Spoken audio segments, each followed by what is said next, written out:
Hi guys, it's Melly Starz, the host of Melly's Couch, and we're here with a very special guest, somebody who I've been working with lately, you know, but now he's got new things in the works and we're gonna highlight them. He's an artist, producer, engineer, CEO of Golden Speaker Entertainment, and even though his name says DJ, he's not an actual DJ yet.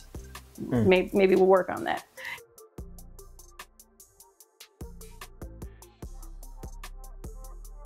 Give it up for DJ Nikoli. Yo, what's good, Melly? What's Thank you for having me here. I'm happy to be here. I'm happy to have you. It's kind of weird.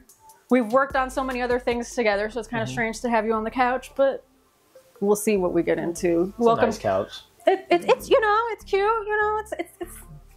I try. Me and my people try. Everybody knows I like to start at the beginning.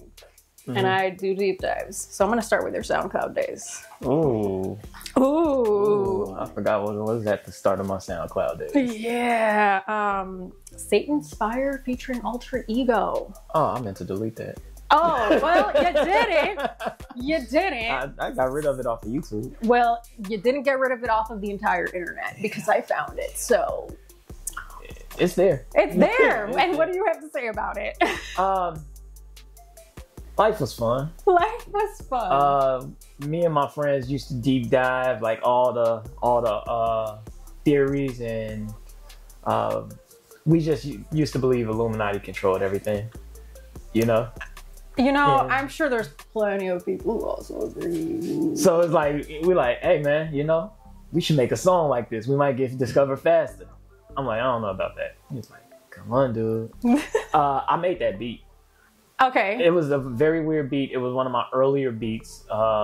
It was weird. The beat itself is very weird, but people actually liked it. And it wasn't even that time period. Like, we were still around the Soulja Boy era, if I'm correct. So it wasn't even that time period. Like, it was probably ahead of its time, to be honest. Would I make another song like that? No, I'm not no Satan worshiper. Bring it up. I got your newer music is definitely more positive. I found my niche. But SoundCloud I feel like was very experimental. You were doing a lot. Doing a lot there, not gonna lie. But I feel like now you're kind of I threw a counter song out there also to counteract that song. Okay. It was called God's Glory.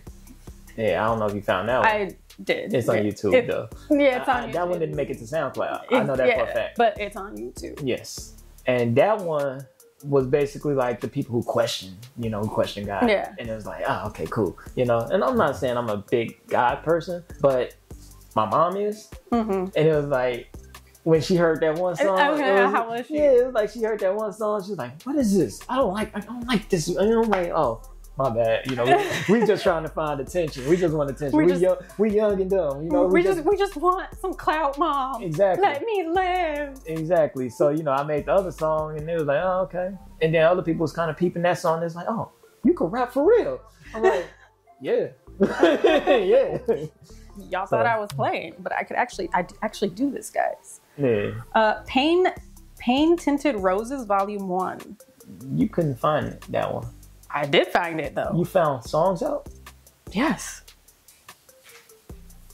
Where? We're still talking about SoundCloud. I don't remember dropping that on. It's on SoundCloud? It's in my notes. It's under the SoundCloud days. Hold on, let me see this on SoundCloud. That's crazy. I didn't know that I publicly released it. I don't remember publicly releasing it. Well, you publicly released it. I must have. Somewhere along the line, I must have publicly released that. I don't think it was like all of the songs though.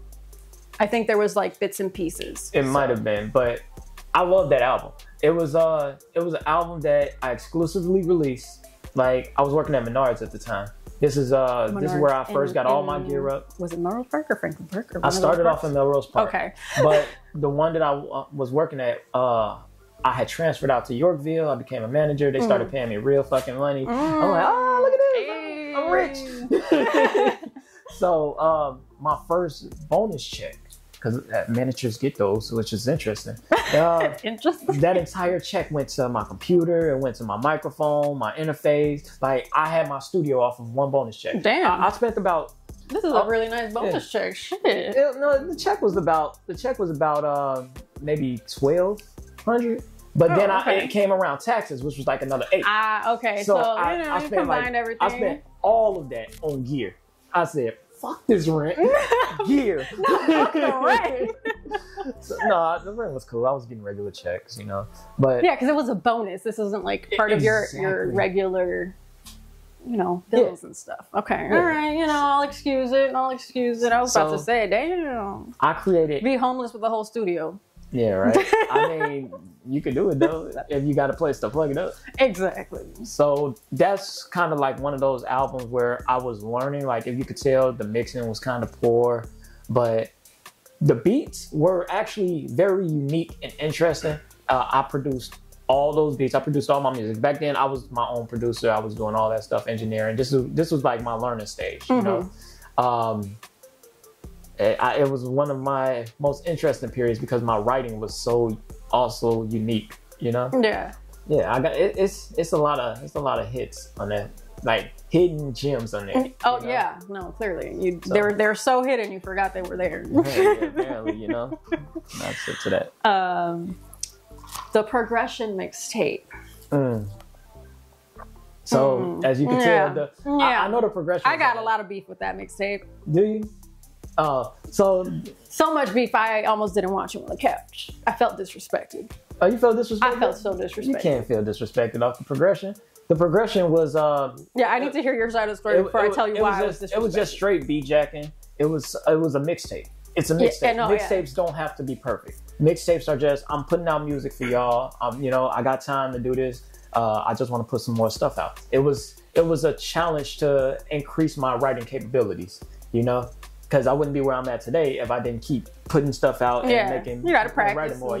Progress. You know, and I didn't want to spend a whole lot of time just trying to do the actual production part, where I'm sitting here trying to put beats together for everything I want to write to. I'm like, no, this mixtape itself, I'm just beat jacking. I'm beat jacking. Oh yeah, beat jacking hard. A lot of my favorite beats, though. I could tell. You know. And then I took some current stuff, well, current at the time stuff, you know. It was like, I don't really, like, I got a Chief Keef song on there, and I'm from Chicago, but I didn't listen to a ton of Keef. I'll definitely listen to Keef, you know, but I wasn't sitting there like, oh, Keef's my favorite artist, no, a lot of my friends, my homies, you know, they all love them, so I hear the music. But I took some of the beats I liked, and I'm like, yo, this one beat right here go hard. Yeah. Yeah. You want to hear my beef? Yeah, what's your beef? Oh, the J.Cole song? The J.Cole fucking beats. Yeah. Don't you ever in your life try to rap on another fucking J.Cole I'll do it again, too. See, and the crazy part, there's another song where I rapped on the J.Cole song. No, there was quite a few. This is why I have beef with you. This one, I don't think you could get to, because the dude who I did the song with, he made the video private. But I do have it, because I got old emails. So I'll send it to you later. Okay. So you guys might get a little exclusive peek if we can figure it out. Yeah. So but that was my beef, was the J.Cole. Who does this man think he is rapping on J.Cole? Like, oh yeah. But I rapped on two of my favorite songs, actually. You know, Text Too Slow with Wet Dreams. Yeah. And then I know. Workout. Workout is like my all-time favorite J.Cole song. My favorite song. No. Do you really wanna love me forever? Yeah. That's why I was like, he did not. Yeah, I did. Not on Workout. Not on my all-time favorite. And then I did my thing at the end too. Yep. But you're not J. Cole. So please. Oh no, I'm not. Please. I'm not. But he could sign me whenever he's ready.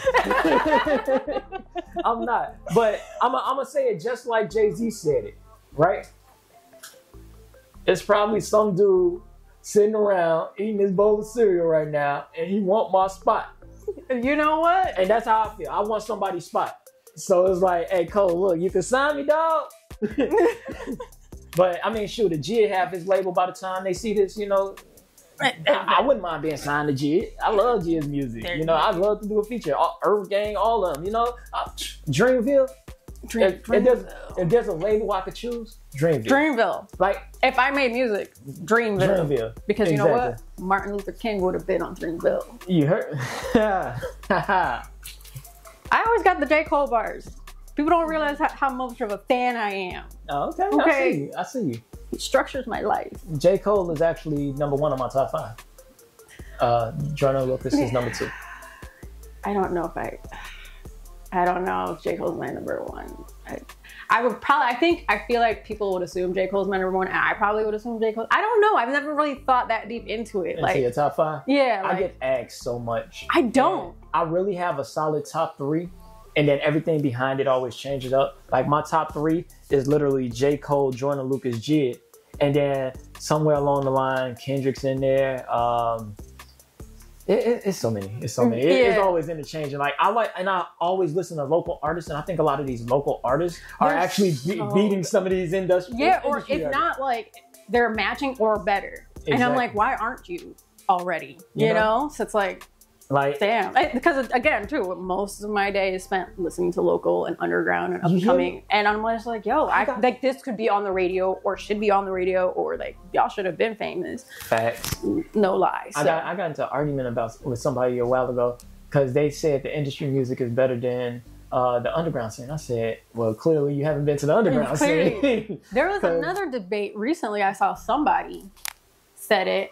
Oh no, this was in a private chat. My apologies, but they were arguing with somebody online, and then they brought that to the chat, and then we were all going off like, yo, what the fuck is this person talking about? Because they were specifically talking about hip-hop, and I'm like, bro, you're not listening to the right people. Like, you can't say that the underground doesn't have. So we were talking about how the underground, and people don't realize the underground is actually popping. Better, if not than the mainstream. So, speaking of more underground, we're still in the SoundCloud days. Contradictions of Fame. Woo! I dropped that one just because I hadn't dropped anything in over, a year and a half. And I'm like, some of my homies, they just kept saying, hey, drop something, bro. Just drop something. Yeah. And I'm like, this one, I was going through a tough time. And I didn't have all my mixes right on this album. This was supposed to be a dope album. I recorded half the album in a professional studio, while the other half of the album was actually recorded in an apartment where there was a fire alarm that had a low battery. Beep, I was fitting the stereotype, So definitely fitting the stereotype. So it's I'm like, I can't really release this, but I lost so much of my gear during this time. It was like I can't go back in and fix anything. So it was like, well, this is what it is, So I dropped it. It sounds good. Yeah. Like symphonically, lyrically, I ate this mixtape album. I'm not even gonna call it a mixtape. I ate this album up. Yeah. So I think and Fire and Pain by DJ Nikoli featuring JP. Fame and Pain? Oh, Fame and Pain. Fame and Pain. My bad. Okay. Woo, I have one moment in every interview where my handwriting is jacked. So Fame and Pain was actually my first song. Ah, okay. That was my very first song. My first legitimately recorded song. I recorded that in my mama's basement. Another stereotype. Yeah. I don't remember if I recorded it off a really cheap microphone or if we recorded it off the laptop microphone. Oh, but shit. It was so long ago. That had to have been if not 2009, 2010. Many moons ago, yeah. Yeah, it was forever ago, You also used to do open verse TikTok challenges. I still do. Oh, okay. I wasn't sure if you still. I love it. I just actually dropped one when the distribution company was messing up my album release. I'm just like, man, well, I want to drop something. So, TikTok had just came back. TikTok had got banned for a day, and then it came back. Not even a day. It was a few hours. Yeah. And literally, the thing that I post, when I took that TikTok video and posted it on Facebook, I literally captioned it "This is the reason that I love TikTok." Yeah. And it was open verse, and I went crazy. I even kind of give a little spit out to my album. Yeah. Yeah, definitely. So now we're going to talk about some performances. Sylvie's Lounge Chicago did this in June of 2022, I think. I love Sylvie's Lounge. What the fuck I wrote? I don't know what I wrote. I love Sylvie's Lounge. The performance was dope. That's cool, whatever. But I love it because I met some of my favorite people there that I've been connected with since. The UA crew, the Ultimate Alliance crew. Oh, yeah. These are my boys. These are my homies. They all do different things. They got a podcast now. One of them shoots videos, but they're like, hands down, they're one of the best hip hop groups that I've ever seen. Like performing, their just their whole vibe together, you know? Yeah. These are my boys. Like I will stand on it forever. Like, hey, these guys are raw. You know, these are like today's Temptations. You know, Oh my goodness. So it's like That's they raw. They yeah. sing, they rap. You know, they do their thing, and they're dedicated. You know, so it's like they even performed at the House of Blues. So I'm like, okay, good job, keep it up. You know, so I actually talked to one of the dudes. His name is Malik. I talk to this dude, man, maybe if not once a month at least. But I try to always keep a connection with these guys because they owe me a song. Ooh, where's the song? Yeah, right. Where's the song? But I say they owe me a song because I've been saying, hey, we gotta hop on the track for years. Oh, okay. You know? So but it hasn't really like panned out. They stay far. They stay far. We're gonna blame distance because like technology doesn't exist and people can't like, you know, figure out verses and things together without traveling to each other. Well, I gotta outsource for studios now, so I'm sure they got a spot, but I have to outsource. Okay. So it's like, man, I'd rather just come to y'all. We get it all done in one day. Okay. You know, and then I come back and we do a video. You know. Okay. I want to do it. I want to do it right. Yeah. So. Exactly. Talk that stuff. Open mic in Maywood. Was that like a performance? Ooh. Was that what? Yeah, so in Maywood, right? In Maywood, yeah. Do you know Fred Hampton of the Black Panthers? Yeah, I mean, I don't personally know him, obviously. I personally know his son. Okay. I personally know his son. So we did an open mic in the Fred Hampton house in Maywood, right? I was actually cool with the field deputy. His name was Gio. It's my boy. I was best friends with his brother in high school, you know, and that's how I ran across him. He's like, oh man, yeah, you know, you still doing your music? Woo? I'm like, yeah. He's like, hey, we got some stuff going on at the Hampton house. I'm like, oh, that's dope. Brings me in. You know, we start working. He's like, hey man, you know, you want to host this? I'm like, yeah, I'll host. Start putting flyers together, all that stuff. We had a lot of people just come in, do their music. We did it outside for a while. When it got cold, we brought it in inside the actual house. It was sick. Like, I met a lot of dope talent.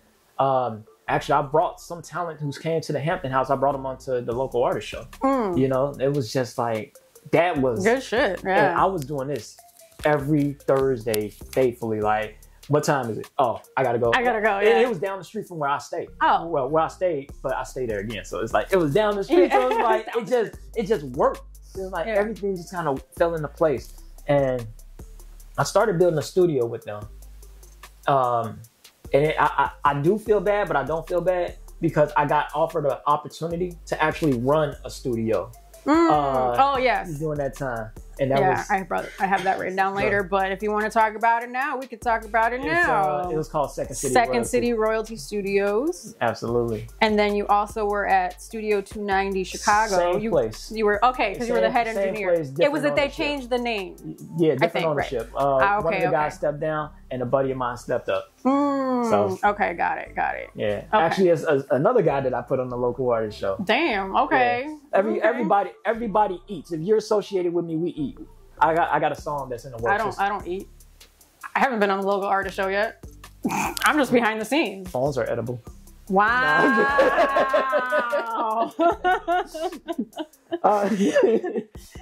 Now, your name's definitely been on the local artist show. No, my name's been there. Absolutely. My name, I physically have not been. And I'm gonna tell you on an episode. I'm gonna tell you what my pops tells me. Right?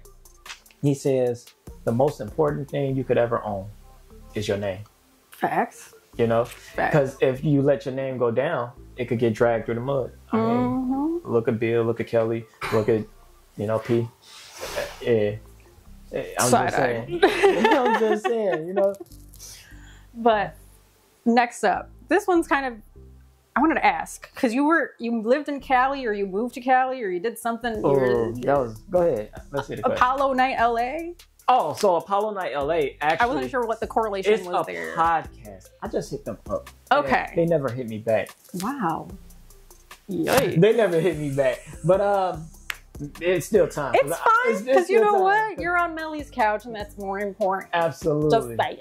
Yeah. Just putting that out there. But Apollo Night LA, I was getting on their radio show like every other week because you submit a song and then they'll play your music or video on their show. They got thousands of viewers. It was beautiful, so it was a little bit of publicity, Yeah.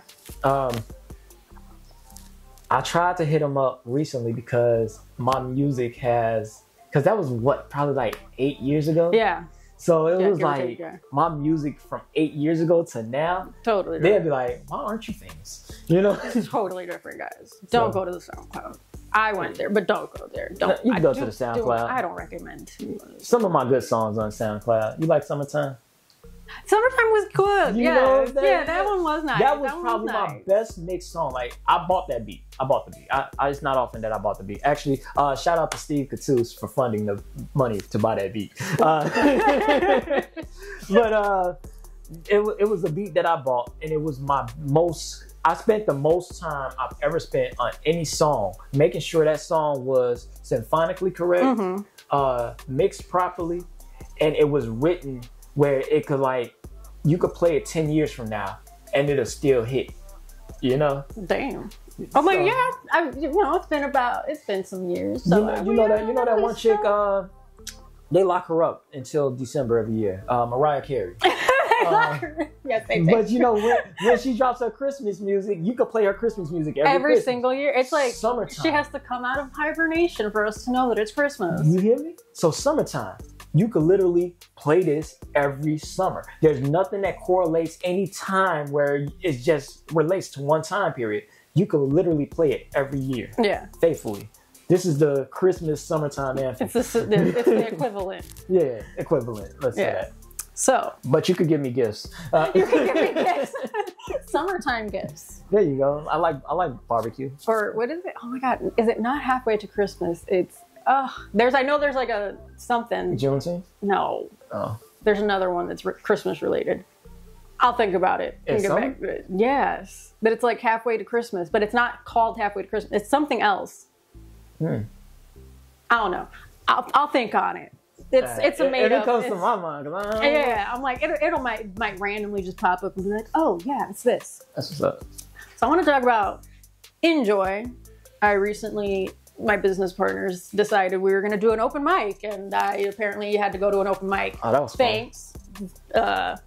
And then I hit you up and I was like, hey, apparently I'm throwing an open mic tonight. And you performed. This was the first time you performed in 2 years. Yeah. And you performed songs off of your new album, which we're about to get into. So how was it performing after 2 years and then I mean, I've never stopped practicing my performances. But when you're on stage, it's a different feel. You run out of breath differently. You move around more. Like practicing in your living room and practicing in a bigger space, you're moving around a lot more. Oh, yeah. And that was something I forgot about, because I hadn't been doing it. I've been behind the scenes for a while. Oh, long, yeah. So that was one thing that I got to remember. I got to get my cardio back up. But besides that, I was doing new music. It was solid. The actual performances, the songs themselves, the whole album is dope. And this is my opinion. I know that's an opinionated statement, but I'm also the creator. I'm also the creator, and I think all my stuff is dope. So it's I came out there. I just wanted to promote a little bit. Everywhere I go, I'm promoting. I even went to Babs Comedy Club last night, and before I did my comedy set, I promoted my album. I literally walked out to my own music. I'm like, yeah, y'all like that intro music? Okay. I made that, And then I did some stupid shit. I was like, but I don't know. I like doing my music. Yeah. I like seeing people's reactions. I like the enjoyment. And it's a vibe. I had people doing a performance at Innjoy. It was people that I've never seen before. Yeah. That was vibing. And that's what I want to see. I love my yes men. I love the people who say all your stuff is great, but I want to see the people I don't know tell me that all my stuff is great. Yeah, exactly. That's what makes me really feel good. Man, it's really good. Like, damn. So yeah. And like also it was such a last minute thing because I think I hit you up like a couple hours beforehand. I was like, hey, I'm throwing an open mic apparently. And you were like, oh shit. And then on the way I think you were like, yo, I think I want to perform. And then I'm like, all right, let me text Kung Pao. KP. KP is. Every time I bring up Kung Pao in an interview, I just get stressed. But I love you, Kung Pao. KP, you got some dope beats, bro. KP is so fucking talented. I'm finna drop my email in your inbox. You can just send them. Ooh. Yeah. So did you feel kind of pressure or like anxiety because you weren't even prepping this? Like you didn't know until like literally we're pretty much getting ready to go. I didn't feel no anxiety from that. Not at all, to be honest. Because this is like something that I'm expecting to do. Yeah. You know, if it's comedy, it's a different story because you got to sit there and think about it. Like, what do you want to do or how do you want to do it? Whereas all of my music is actually right here. You know, it's just all I got to do is remember my verses. Yeah. And then I just, you know, I can do the same performance 100 times, you know, and it's going to work the same. Yeah. So now let's get into the music, which I know that's why you came here, was to talk about this album. But a Melly's Couch interview is not just one thing. We got to cover all of the things. Now we're going to talk all about Shine, track by track. That's fun. Yeah, I love breaking, doing track by tracks. It's so much fun. You worked with Jamari Michael on this album, correct? That's my boy. Yeah, so he produced and composed a lot, or everything pretty much. Yeah, produced, engineered, mastered.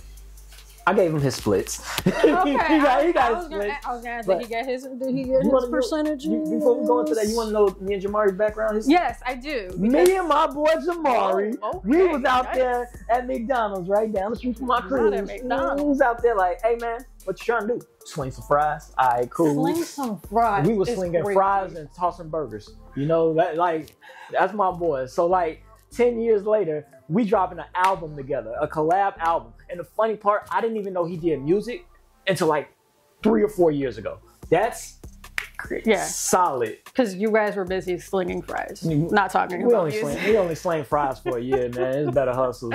But yeah, man, you know. So yeah, so you guys went from that, and then when did you guys decide, like, let's make music together? Like, because just because two people make music doesn't mean that they're gonna mesh well musically. That part. So my mentor, actually, he was doing this thing, because this is when my computer was still up. He was doing this thing, I think he called it like EODB down or something like that. Okay. And he got a bunch of us producers, and through text messages, emails, whatever. And it was like a competition a little bit, just for fun. And so we could nitpick each other. He would send us beats or send us a song, and it was like, hey, sample this song and make a beat out of it. And we would all like put our beats together like a week later, and then stuff like that.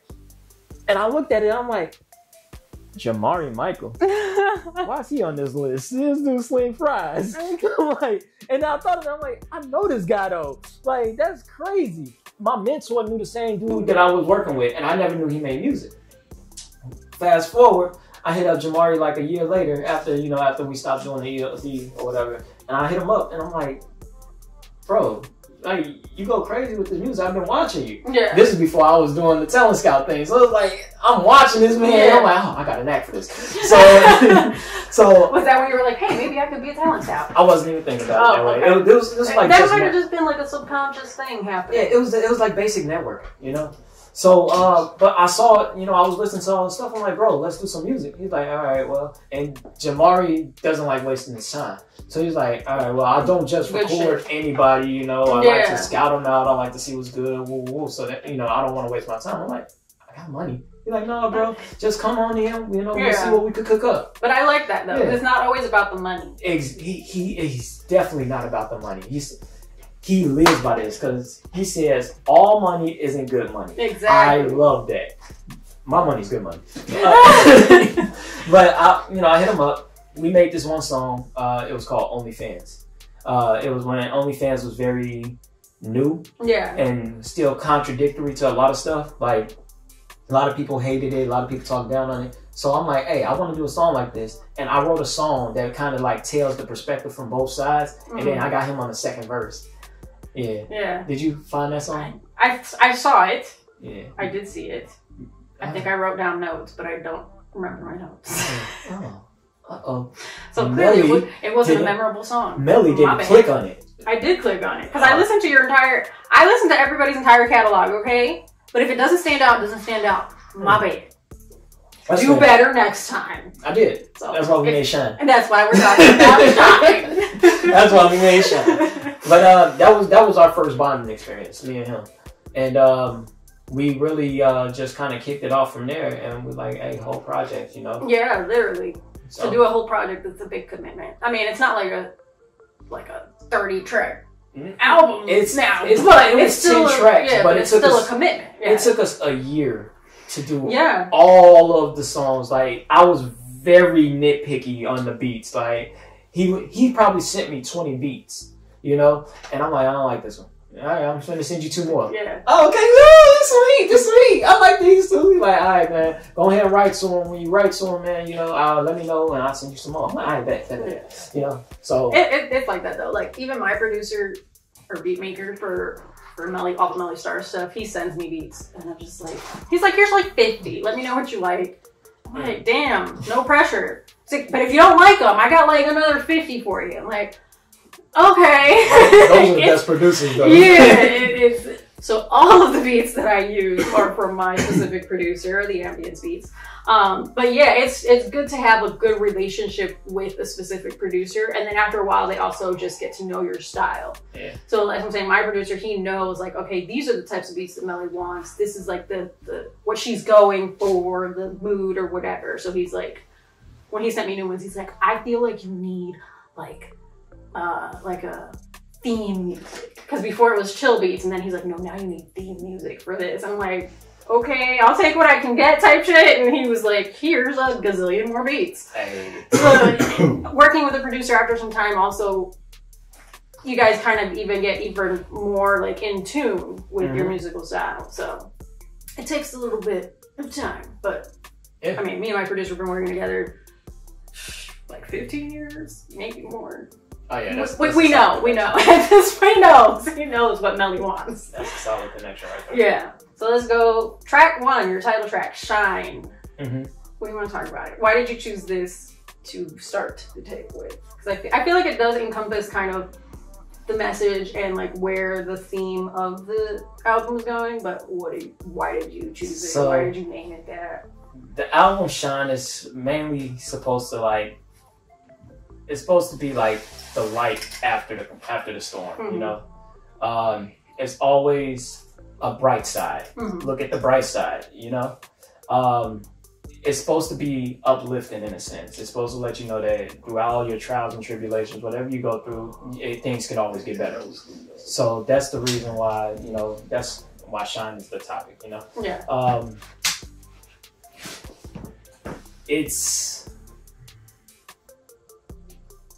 I mean, it is what it is, you know? It's what it is. Great answer. I'm sorry. Now everybody understands. It is what it is.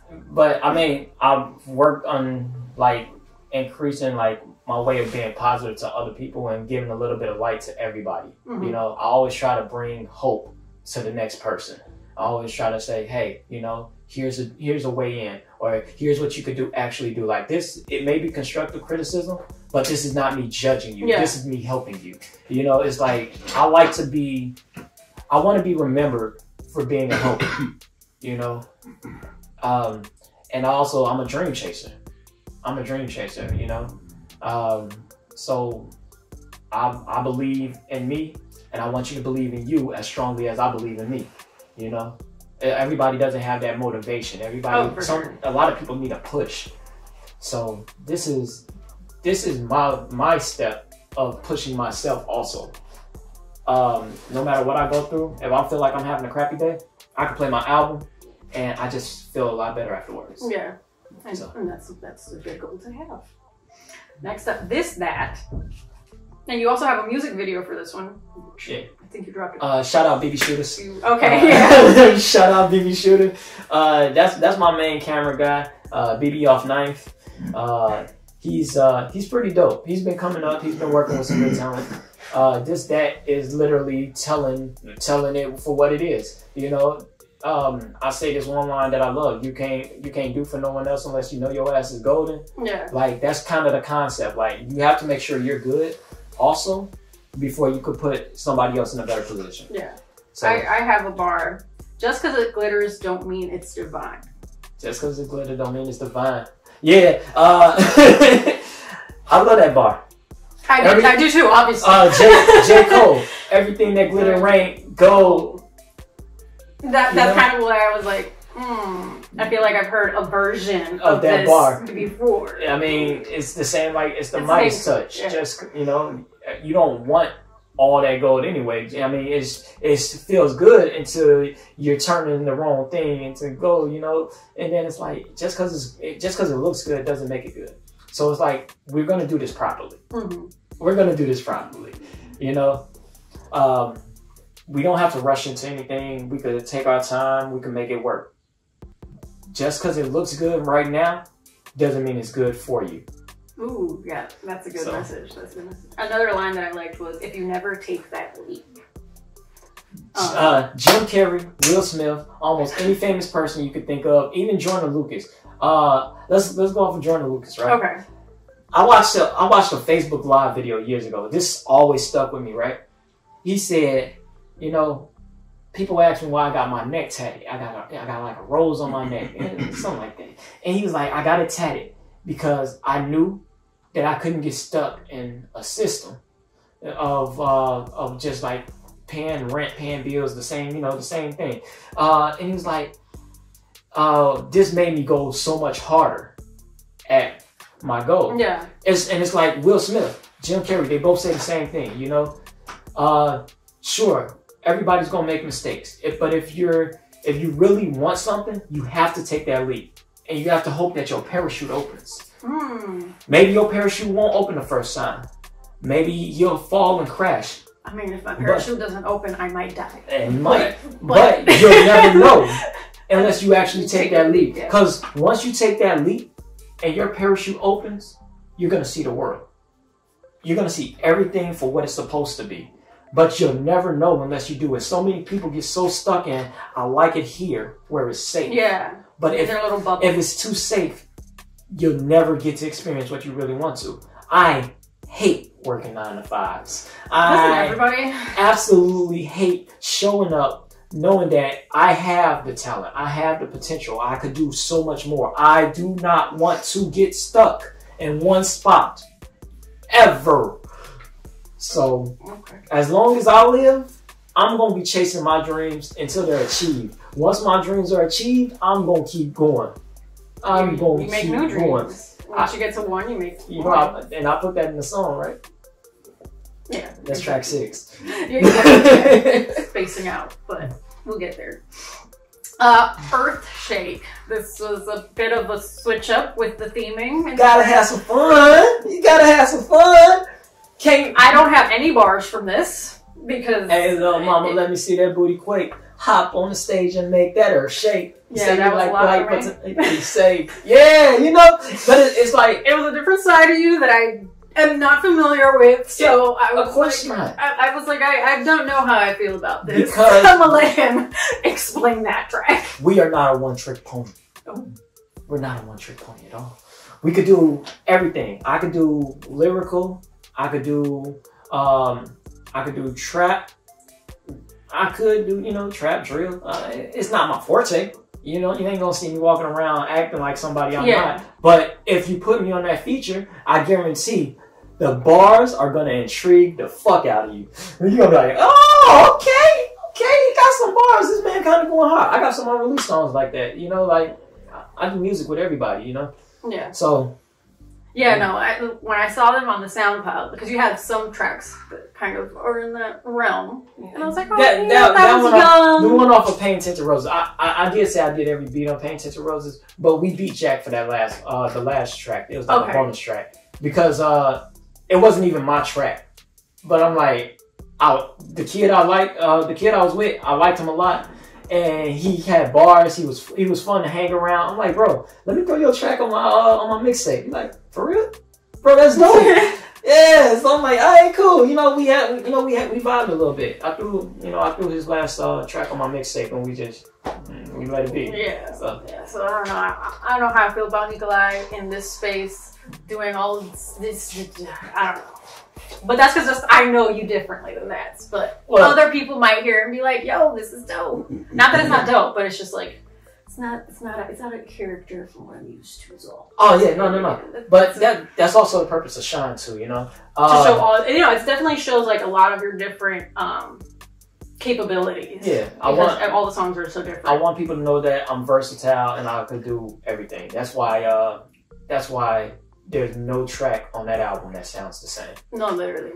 So they fit together though. It's not like it's just all out. Shout out Jamari for the transitions, by the way. Yeah. The way he'll slow some songs down so lead into the next one or whatever. Yeah, it does like flow very smooth. We worked forever to get that done.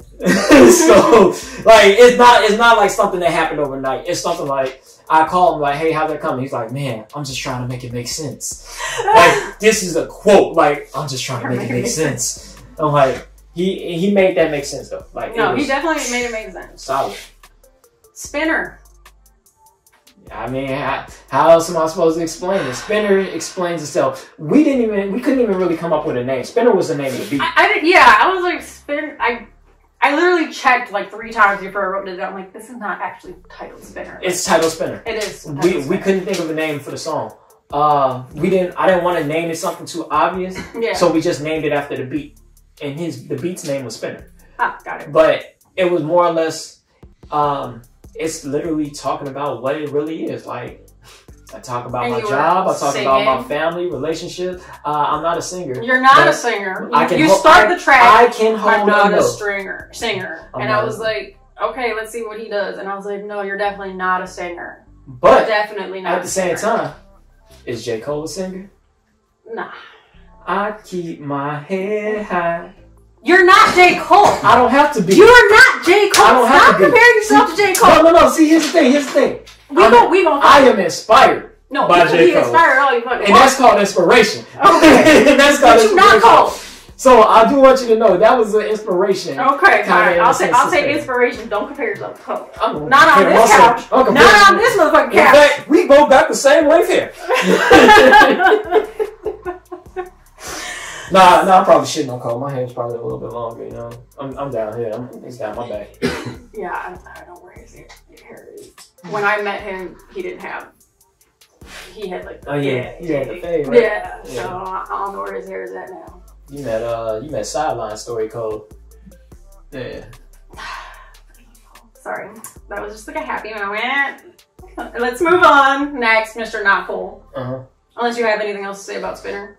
No, it's just a wholesome track. Actually, I'm getting a lot more love than I expected. That track was 100% experimental. Okay. And it was so experimental that I'm probably throwing 2 tracks up like it on the next album. Oh, okay. Yeah.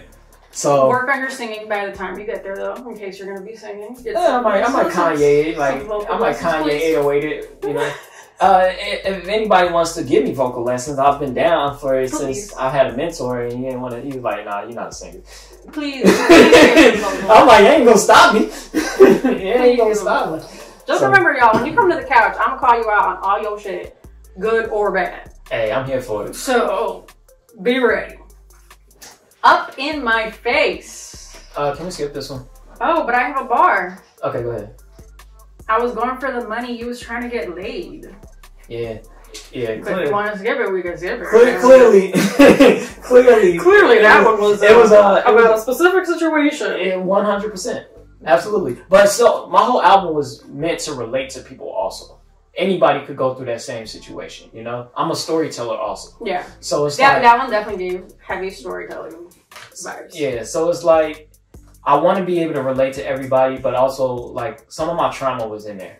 Oh, for sure. Yeah. For sure. So I rather like not talk about that trauma because I moved past it. It took a while to move past it, but I moved past it. So you didn't know this was a trauma couch? It's purple. Exactly. It's supposed to make you happy so you can discuss your I trauma. thought I was supposed to get treated like a king on anything. Purple stands for Riz. And purple does stand for Riz. That's crazy. Everything is branded.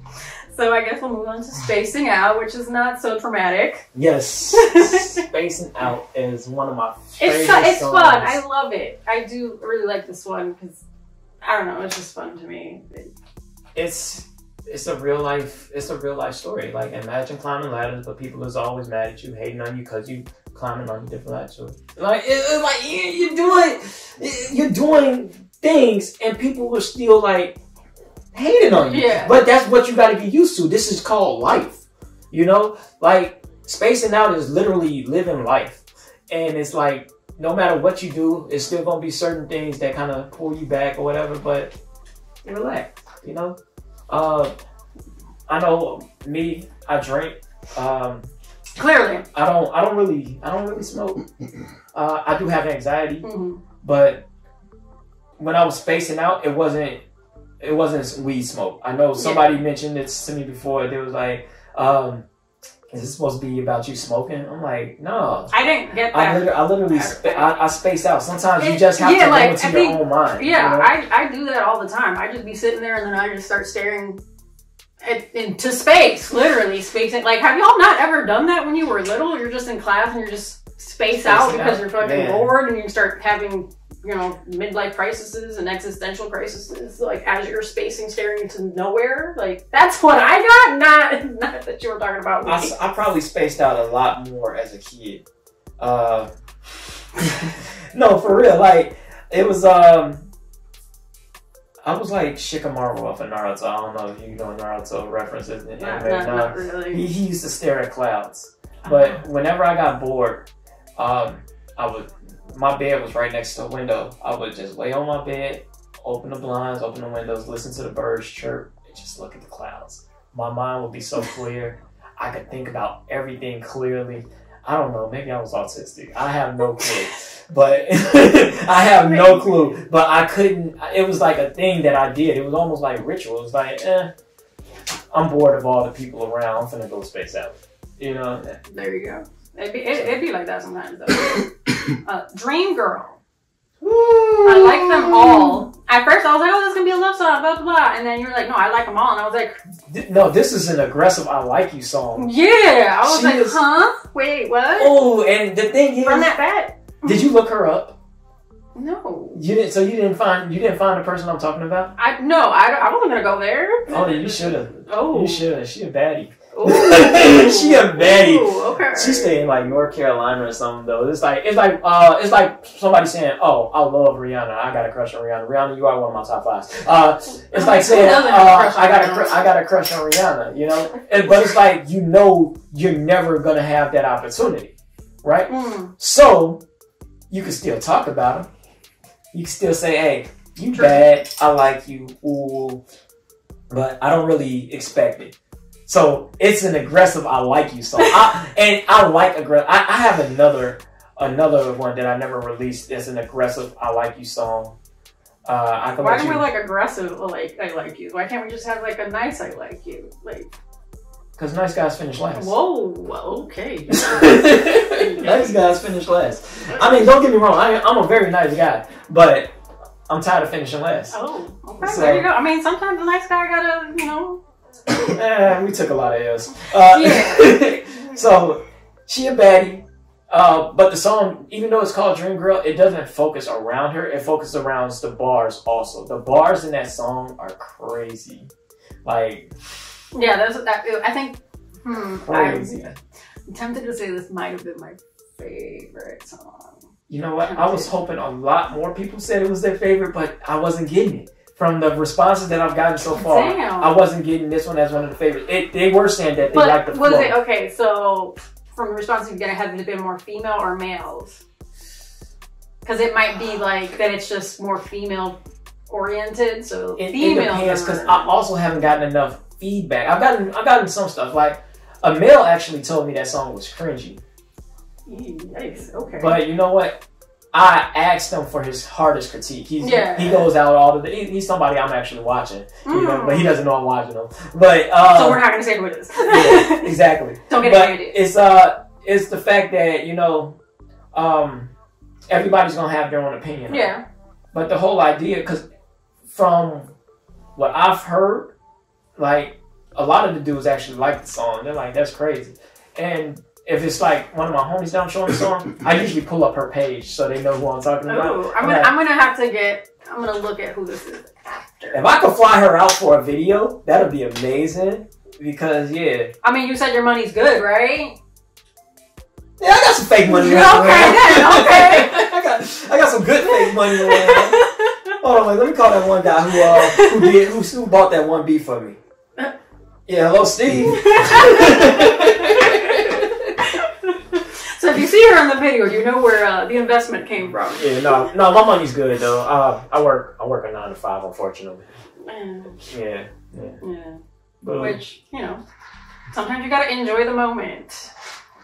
I like this one. That's also why I performed that song at Innjoy. I thought, wow. Yeah, exactly. Appropriate. Yeah. It's a super upbeat, like, gives like YOLO vibes, like just live your life and kind of thing. That's I liked it. Now, I want you to understand the concept of that song. Okay. Imagine playing your game after a long day of work, right? And you just chilling. This is your time to release. And somebody says, "Hey, I need you to do something." I'm gonna fuck somebody like, up. can you just let me enjoy the moment? Let me live! Please do not destroy. That's literally what it's from. It's literally like, man, let me just enjoy the moment. Like, everybody has their time where they need a little moment to enjoy, you know? Yeah. And then it's like the verse just goes into actual situations, actual like real life situations on how things really played out, you know? And it's like, I mean, it is what it is, you know? You can't, I'm here to enjoy this moment. We don't know where this moment's gonna take us, but let's enjoy it while we're here and let's hope for the best. So yeah, it was good. I think, like I said, I think it was appropriate for you to perform at Innjoy. On Division. On Division. Shout out my boy Young Tech, man, for putting down that show. That was dope. I was gonna shout out his sponsorship of it, but I can't. We got something in the works though. I'll tell you off screen. It's official, but it's not official. Oh, cool. Like, it's official, it's just like we're not implementing it yet. For sure. Next up, Addicted. Treat my music like a brick. Yes, I predict that it's gonna flip. Do you know what? Any type of drug reference, you know, if you're pushing drugs, you know, they're either gonna front you and they're gonna want their cut, or you're gonna pay some money and you're gonna get what you get, and you have to make it flip. So flip it like a brick is basically the terminology for I'm finna take this product and I'm finna pay for it and I'm finna make way more money than I paid for it. Right. You know? So how are you doing that? Hey, welcome to Melly Starz. No, well, we're gonna promote. We're gonna keep putting so much money into it that the only thing that's gonna come back out is positive. You know, like we want results. We want results. So, and I've been studying algorithm. I've been studying the internet and just how everything kind of works. You have to be on every social media platform. You have to know how to post and when to post. I've been doing other pages, even with the local artist show, just to kind of learn the algorithm more. Yeah. And everything is coming down to like the consistency and how you do it. Like, even if you take a break, if you come back and you're just as consistent again, everything picks right back up. Yeah, it is amazing how that works. I literally just learned that because everybody knows I take December off. So that's 30 days of me not doing shit, not doing anything. I came back, so I think I was at like 7K, typically, like, you know, profile views or whatever the fuck. During that, you know, 30 days down, went down to like 4. I come back, and the week I came back, it went up to like 20,000, like 27,000. And I'm like, what the fuck happened? I'm like, I was gone for 30 days. What are you guys doing? Y'all really be watching me. So it was very interesting to see because, like I said, when I put my out of office, I was like, well, hopefully my brand survives while I'm on vacation. let's see what happens in January type shit. Was not expecting it to be what it is now. I'm like, this y'all really be lurking. But you know what? It was an experiment. That's how vacations work, though. You take a break. It's like if the owner of Gucci said, "I want to go fly on an island and take 2 weeks off." You think Gucci's gonna stop selling products? No. Exactly. That's just how it works. Like, I still had things pre-scheduled that they were still rolling out. I just wasn't actively posting. See, and if you already had it coming out on its own, then there wasn't much that you actually had to do. You know, it's gonna do it on its own. Yeah, like that's the beauty. The numbers clearly said that I did something right. So right, experimenting.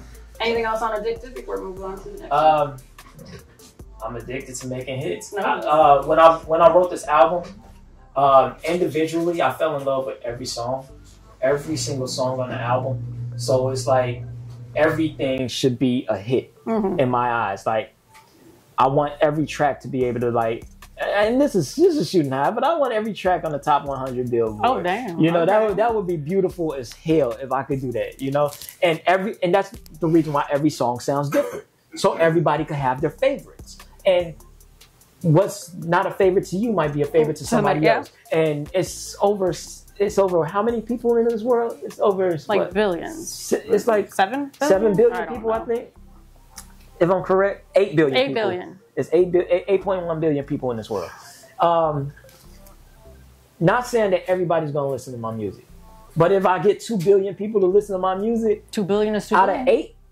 I would be happy as shit. I would be happy as shit. I'd be giving out free concerts. Oh, for damn. real. No, for real. I do a penny concert like J.Cole did. He did $1. It was $1. It was $1? I'm pretty sure it was a penny. It was $1. No, I stood in line. It was $1. Out here? In Miami. Oh, no, it was a penny out here. Damn. What the fuck? No, I didn't go. My little brother went and didn't tell me about it. I'm like, I stood in line with my $1 in Miami. Yeah, I mean Miami, they charge more for gas. Miami, we just extra expensive. Yeah, that's what it is. It's the bouge. Yeah, he probably wanted a drink after the show, so took a couple of those dollars. Yeah, exactly. Yeah. So the last track, all of my life. Yes. Why did you choose to end with this track? 2 reasons. Okay. Right? She's gonna get mad at me, y'all. Alright, so should I put my hair up in a ponytail, take out my earrings right now? Is that what you're saying? No, because if I get beat down, I want to get beat down by a pretty girl. Wow. Wow. She said I sip to that. All of my life. Calm down. I'm gonna have to sip some tea, literally. That's funny. Calm down, Kermit. Maybe I won't sip tea. No, but for real, all of my life, right? It's the truth. I've been chasing dreams for all my life. I'm almost there. When I made this album, I said, this is going to be my final project if it doesn't do the numbers that I wanted to do. It's already succeeded like close to half of the numbers that I wanted it to do. Okay. Like I've looked at people, I don't even use YouTube Music, but I was telling somebody about YouTube Music and he was like, oh, this your album right here? Oh, okay, I see this one got 20-something plays, this one got 40-something plays, this one got like 55 plays. I'm like, already? I'm like, dang. I'm like, can you screenshot that to me? He ain't never screenshot it. He said he would, but whatever. But it was the fact that I had numbers like that and he could see the numbers. I'm sure I could go onto my my distribution company and see all my numbers, but it was just a shock to me that it was streaming like that. And I'm like, I haven't even promoted on YouTube Music. Yeah. I've been promoting on Apple Music, which I know people have been playing like crazy. I've been promoting on iTunes and I've been promoting on Spotify. I don't know what my title numbers look like, but it's like, I know the album is doing numbers right now. Yeah. This is not my final project. Oh, you heard it here first. This is not my final project. Actually, I think we just got an exclusive. You did. I'm already like at least 4 or 5 tracks into my next album. I've got another producer. Just shout out Justino Beats, my boy Justin. He's sick as fuck on these beats, and he's not far from me either. So I love it when people who I network with are real close because I can bother you. And I'm going to. It's like a job interview. Hey. Do. I know you sleep, dog. It's only 3 a.m. though, but you trying to work. You know, I'm like that because it's what I do. It's what I do. I'm a night owl already. Oh yeah. Like when I Paint Tinted Roses, most of that album was made between the hours of 11:30 at night to 4 a.m. You know, those are the best hours to create, if you ask me. Yeah. But I might be a weirdo. Yeah. There was weed involved in that one though. Oh, this is the song that has the weed. There was weed involved, but I wasn't smoking for real. I wasn't smoking for real, but I know that I did at one point while creating that album did indulge in some, marijuana. You know, like I was smoking. We marijuana friendly here. You know, but I'm not gonna say I'm a stoner. Not anymore. I was a stoner when I was like 19, like heavy on it. Like every day it was like, hey, what y'all doing? I got 5 to it. I got 5 on it. You know. But now I'm chill about it. But I've legitimately been chasing my dreams all my life. Almost there. This song was just beautifully well put. Like it was just so well put. And the reason you're gonna hate me. I'm still waiting for. We're gonna reference Born Sinner. I'm a born sinner. That's at the beginning of the album and the end of the album. You notice how I'm ready to fight, right? I've been chasing dreams for all my life. I'm almost there. I've just been chasing the finer things, looking for raw designer things, chasing the things that I've seen in my dreams. Okay. So I started off chasing my dreams. We're not fighting today. You feel me? But I did take the concept. I chased dreams at the first track. I chased dreams at the last track. Just like Born Sinner, he had the intro and the outro. And it all made sense. Exact same thing. I connected the album because, like I said, I am inspired by him. So Inspired. Keyword there. Yes. I'm not cold. Maybe I'm cold, and cold will want to be like, yo, you cold. I wish I was like you. And okay. your reaction said it. I'm gonna calm down. Moving on. So that's the end of Shine, but that's not the end of the interview because I got other things. I'm gonna bring up random things. You have music videos. Yes. Yeah. So I'm gonna name some, and you tell me what you want to tell me. If you don't want to tell me anything, we can move on and skip it. I like my music videos. Okay, I'm gonna do it. That was my first music video. I know. Yeah, you could see where I'm at because my hair was like that short. It was like still above my ears. I almost didn't recognize you because your hair was so short. It was so short. And one of my homies actually hit me up. His name is Quad Ain't Shit. Yeah, I told him I can't really push him with that name. I know. I was gonna write it down somewhere, and then I was like, last minute, I was like, nah, I'm not gonna bring that one up. But I just feel like that weird. Me and my boy Quad. He could literally go off his full name, like his actual name, like. His full name is so fucking raw. It's like Quadri Kemokai. Like that shit is so fucking raw. That's a rap name in itself. And he one day, this was one of my little homies. I used to record him for free when I stand out in Aurora. And he sat there and listened to all my stuff on YouTube. Like he oh damn. Yeah. So he did it. Yeah, pretty much. But I think he did it because he was high. But he was like, yo. I did it because it's my job. He was like, yo. I was looking at your stuff and I could see where you came from. And dude, you've been doing this for a long ass time. Like you come so far. I'm like, yeah, bro. Yeah, bro. Like I'm just here to help. So yeah. I'm gonna do it. Was a great video though. Yeah. Next up, why you keep on lying to me? Oh, with Skinny. Skinny was that was interesting. It was a very interesting. It's very interesting. This is when all I got is interesting. This is when I was like. I had a camera. I was trying to dabble in film. I just needed somebody. Skinny is my boy. He's cool as fuck. Like, I don't care what nobody say. He's cool as fuck. I hang out with this man any day of the week.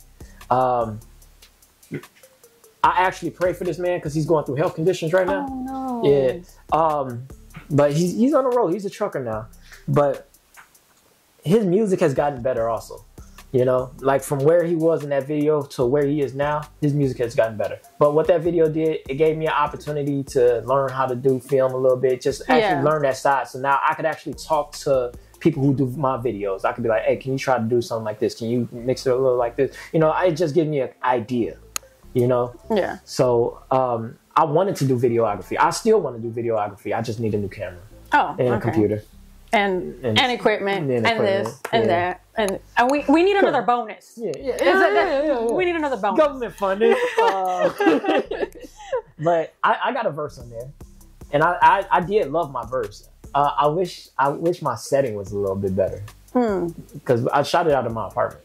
I could tell. Yeah. I mean, I know it was somebody's apartment, not specifically your apartment. It was my apartment. Okay. But I wish my setting was a little bit better. but the actual mixing of the video was fun. The dishes in the sink. That was funny, wasn't it?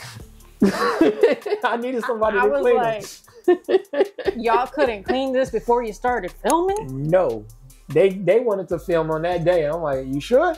All right. You couldn't hide them? Throw them in a fucking cupboard or something? They just throw my dirty dishes in a clean cupboard? Absurd. I don't know. Throw them somewhere. Shit. But I'm pretty sure, wasn't there a spot in that video where she was cleaning the dishes? She was in the kitchen. Oh yeah, she cleaned like one dish. Yeah. Perfect. And then they started arguing. See, it was so dope because after the video shoot, she actually cleaned the rest of the dishes and then cooked. I mean, I guess that works too. Sing About Me remix. That was just something slight. It was just something I recorded on my own. You could probably tell that it was something that I just did on my own. Cause I could tell all the things. Yeah, but it was like it was off of the Progression Mixtape. Yeah. Yeah. And I liked it, but I would record it completely different, especially from all the development that I've done. Yeah, everything you've learned. Yeah, I would do it completely different. I would eat Kendrick up. I would eat Kendrick up, boy. I ain't no Drake, boy. But I do like your music, dog. His opinions are his own. They are not a reflection of my opinions. Challenge me if you want to, or sign me. Oh. There's somebody on my couch right now eating a bowl of Cheerios, and I'm a sign him. That's the message. That's the message. Do you remember? I'm trying to remember the beat. I know the song. I love the song. And that's the message. Oh, yeah. Yeah. We're getting somewhere, I guess. Yeah. I shot that in Vegas. Ah, okay. We were in Caesar's Palace. I had a penthouse suite. Okay. Unfortunately, because his money's that good. No, I won a contest through WGCI through Kickstarter. Oh shit! Yeah, I won through Mountain Dew Kickstarter. I won a contest off of Instagram, off of WGCI, and they flew me out during the Manny Pacquiao Floyd Mayweather fight. Oh shit! Yeah. Okay, that's a nice time to make fun out. Unfortunately, I should have brought different people. My cousin was cool. I brought my cousin with me, but the other two people that we brought, they weren't innovative enough. They weren't trying to explore. Y'all whack, basically. I could have fucking ran into Jay-Z that weekend. And they were like, no, we want to just kind of chill. It's a cool hotel. Like, motherfucker, we want a trip to Vegas when all the celebrities are outside. Let's go outside. I want to go outside. So, I mean, it is what it is, but, you know. I'm sure about it. Yeah. Headright featuring King Bands. King Bands, that's my boy. Romeo.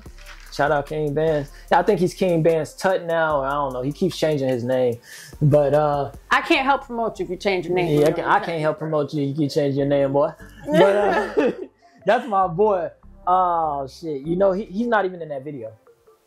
The guy. Yeah. A lot of people say, "Oh, what about that other guy? That wasn't him." No, that's my boy Prince Gucci. Okay. That's my boy Prince Gucci in the video. But King Bands actually got locked up that day. Yikes. For some stupid shit. Oh no. And I'm like, bro, where you at? Like, ain't you supposed to be at the video? Ain't answering his phone or nothing. All the way, he got locked up by DuPage. And I'm like, that's some bullshit, bro. I already paid the video guy. We got the people out here. You had to make it work. I'm like, fuck it. We just gonna do one of them videos where he ain't in it. And you know what's funny? Somebody else did a video like that. A celebrity did a video like that.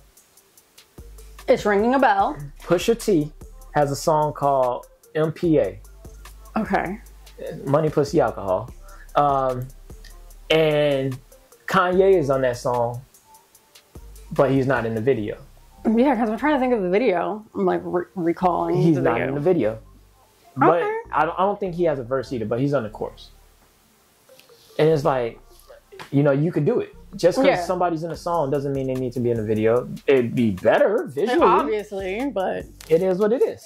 On my mind. And I have a bar from this track too before we get into On my it. mind. Yeah. They be trying to tell me that my shit too corrupt. Shout out my cousin Kurt Cobain. Cobains, not like Kurt Cobain, the one who, you know, did that thing, but my cousin Kurt Cobains, the footworker from House Arrest, in Footwork Kings. I think he was in Footwork Kings. But anyway, he's low key kind of known. He's kind of famous. He danced at the Super Bowl with Missy Elliott. Okay, maybe that's why. Yeah, he's cold. He's cold. That's family too. So I definitely, you know, give my cousin a shout out on that one. Kurt Cobain's Productions, raw. He did the video. He mixed it, everything. That was a fun time in my life. That was at the start of GSE, Golden Speaker Entertainment. I had the green tips up in my hair. I love the green hair, by the way. Like, yeah, the green tips were very interesting. I would do it again too if I had time. Last music video that I'm gonna bring up, Better and Best with JP and Jody Pluto. Okay, Jody Pluto. Yeah. So JP, that's family. That's my cousin. You know, Jody Pluto. I watched him.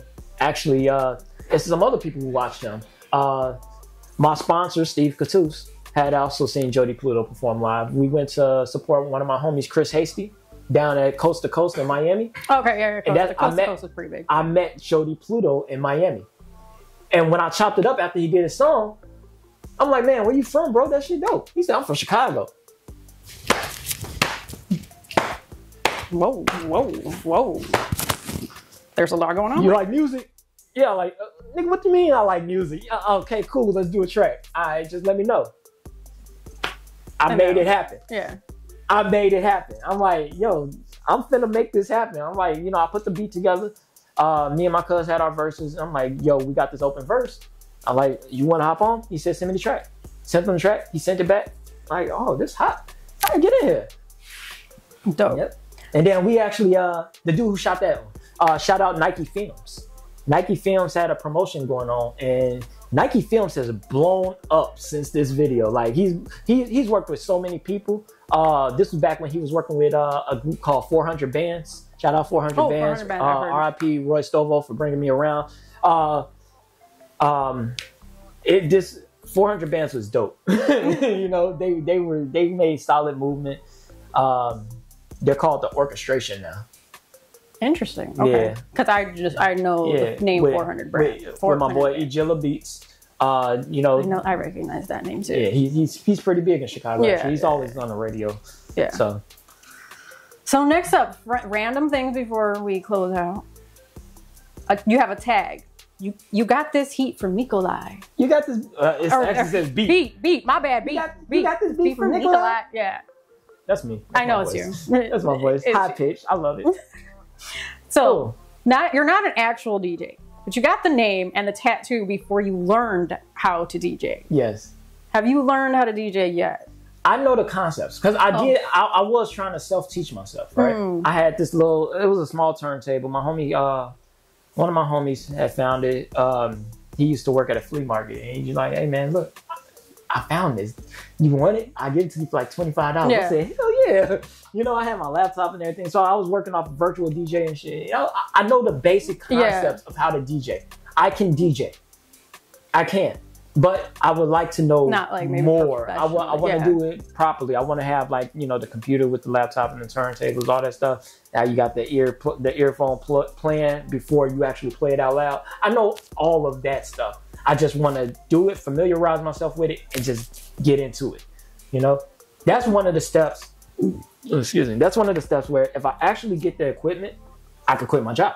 Oh, yes. Yeah, because all I have to do is get good at it. And then find places that'll book me. Like if they pay a DJ $250 to $400 a night, and I get booked 5 days a week. Yeah. Let's say even at $300, we'll meet halfway. $300 a night, right? To DJ, that's not a lot of money. You know. Yeah. and you're doing it 5 nights a week, that's $1,500 a week. Yeah. And if it's under the table, it's non-tax. You know, under the table is non-tax. So that's $3,000 a month, or that's $3,000 every 2 weeks, which is already beating what I'm getting paid working for a man. You know. So you did 2 auditions for Rhythm and Flow, or like 2 submissions. Yeah. I'm assuming you didn't get paid. Well, I don't know if anything. I was told about it. One of my buddies was like, "Hey, you should audition for Rhythm and Flow." I'm like, "Oh, that sounds dope." I looked up all the necessary details to get on that show, and I did it. I just went in and did it. I didn't hesitate. So I did some of my favorite songs. Angel on Top and Stuck. Gifts from an Angel. Or Gifts. Sorry. Yeah, Gifts from an Angel. Stuck. I feel like I did a third one, didn't I? I don't. There was like a clip of a third one, but I wasn't sure if that was like an actual audition or not. I think the third one was just so they had like a performance video or something. Yeah. Anyway, so when I did it, it was already 2 days too late for the submission. So I didn't get picked because it was 2 days late for the submission. Okay, all right. Yeah. I'm like, dang, they shut down the submissions 2 days ago. Wait, like, look at this heat. So I just left it on YouTube. I'm like, I still feel like it's cool to put this out. Speaking of not getting picked, you didn't get picked for MC school?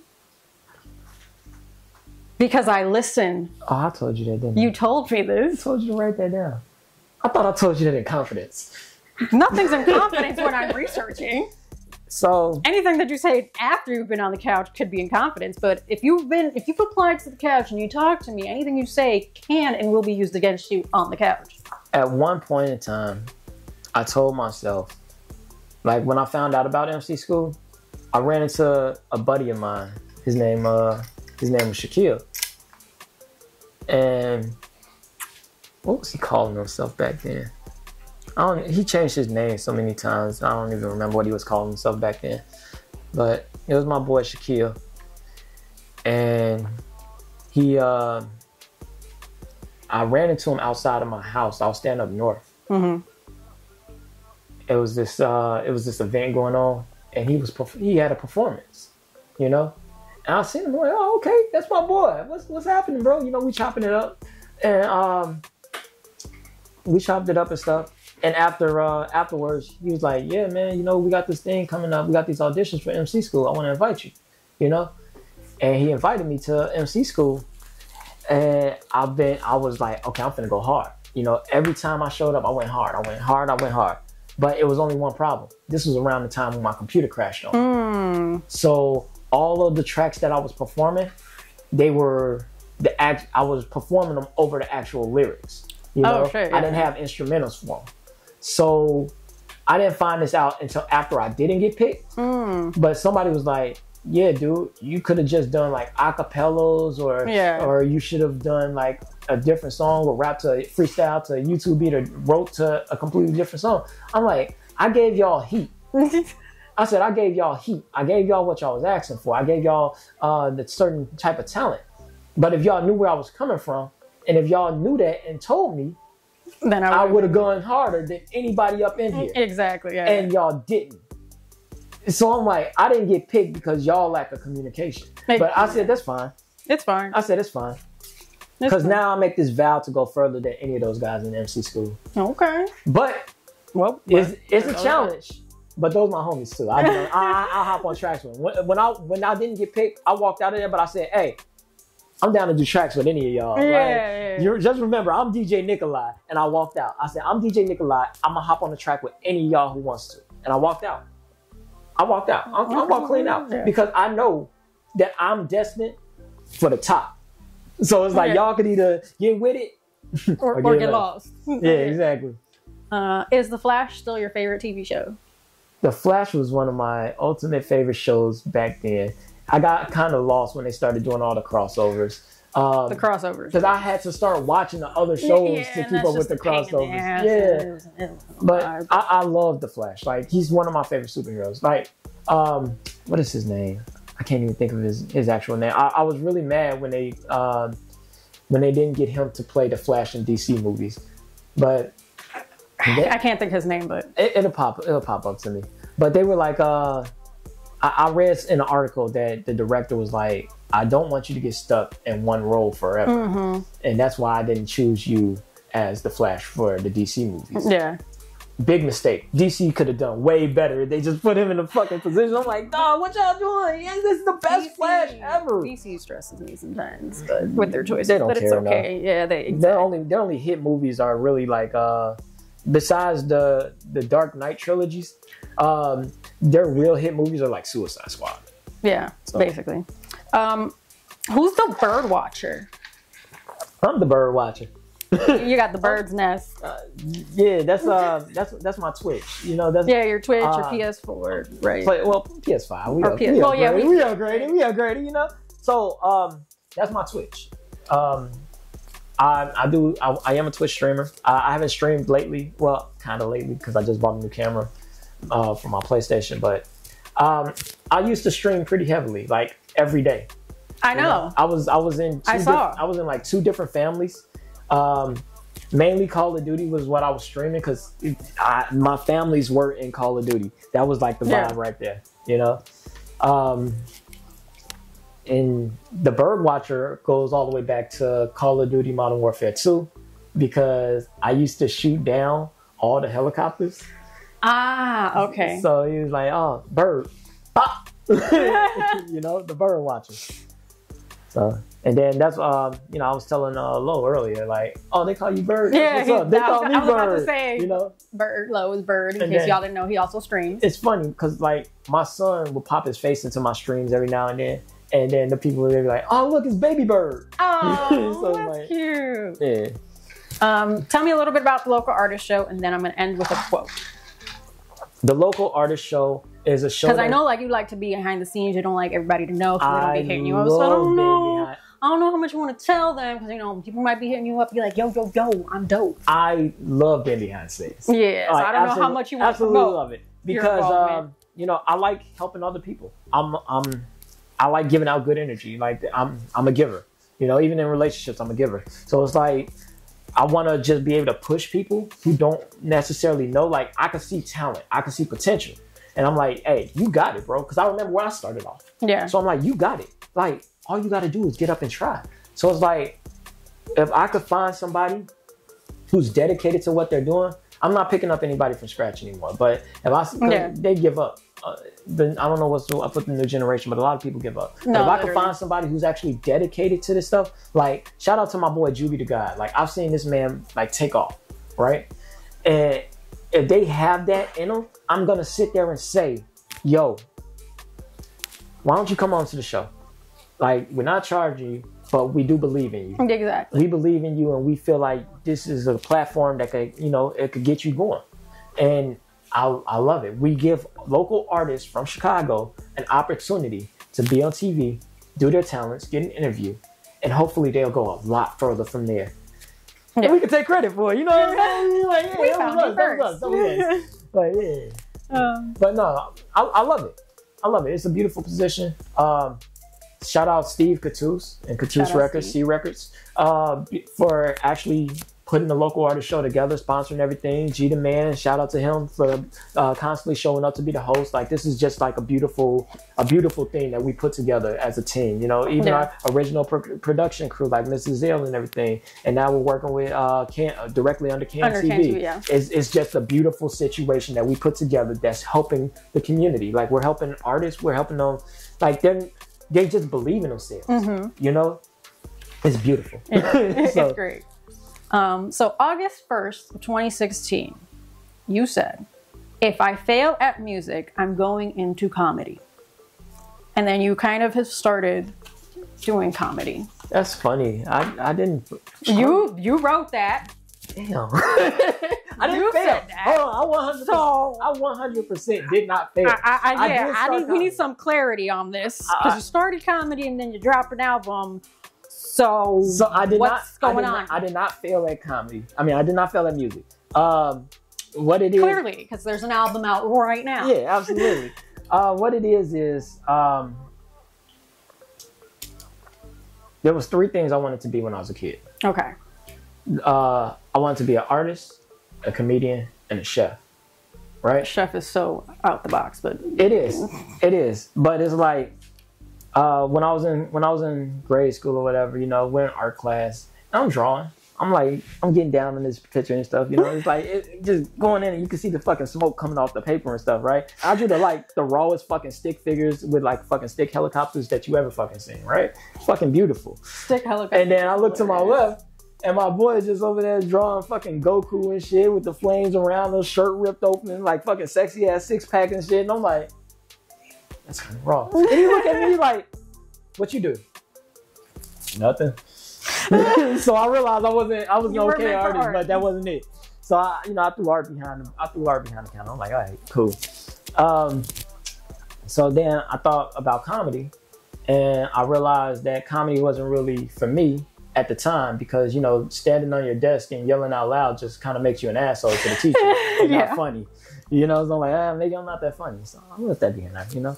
And then I cooked. I went to culinary school. Okay. And I threw down for a couple of years. I didn't finish. I just did like the main classes. And culinary is cool, but I will cook forever. But it wasn't my calling. It wasn't for me. So music was more my passion.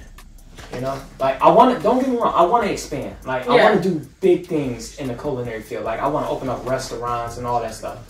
But I don't want to take the long, tedious process that, you know, and I'm not judging, but I don't want to take the long, tedious process that chefs normally have to take to get where they're at. Yeah. If I could be like Rick Ross and just drop a couple 100,000, open a couple wings, you know what I'm saying? But I do want to own restaurants. I want to do all that. I want to do it, you know, but I want to own something bigger. Yeah. It's this idea in my head that I just gotta make it big. Yeah. So it's gonna be different. It's gonna be abstract. It's gonna be raw as hell. We're gonna take our time with it. Yeah, for sure. So we've reached the end. So that's this is the end. You know, at the end of Melly's Couch, all the rappers gotta fit us freestyle. Do I get a beat? No, it's a cappella. Take it away. Acapella? Acapella. I don't have any other, like, you could do 4, you could do 8, 16, whatever the fuck you want. Right. Picture this. Or maybe we should picture that in the long run, dog. I'm just trying to picture racks with the mansion in the front and the pool in the back. And I don't want to have to die just to get all that. I need a Mona Lisa who gon' moan for me. She taking cash in credit because I'm holding the Visa. We might be in Pompeii because I'm painting the threesome. I'm just trying to give me some more art to the picture. I don't give a damn if you bring a friend with you. I don't give a fuck if your fam came with you. So smile for the camera as the canvas gets you. Undressing, no dressing. You know this what you expected. And damn, you fine as hell. And yeah, I might be erected. You see? You didn't do too bad. So now let everybody know where to follow you, where to get shine, all of the good stuff. You can follow me basically everywhere at DJ Nikoli. Facebook, Instagram. Spell it out for them. DJ Nikoli. That's N-I-K. It ain't no N-I-C. All right? DJ Nikoli. DJ Nikoli. All right? Shine is out on all streaming platforms. SHINE. All right. I love y'all. Thank y'all so much. Here's your thank you card. Thank you for coming on the couch. What is this, a check? No, it's not a check. Oh. If anybody wants to financially contribute so I can start handing out checks, I'm open to discuss. We'll be getting better giddy bags as the seasons progress. So I'm working on that. But anyways, remember to make sure to follow The Lot, our official sponsor. Could not do this without them. Hit up AG Designs for graphics, crochet, all of the cool things. Hit up the Ambience Beats for beats. They provide the beats for Melly's Couch and all the Melly Starz content. And remember to follow me, Melly Starz, everywhere. It's Melly Starz. If you can't find me, you got problems. And remember to tune in next week because you never know who's going to show up to the couch.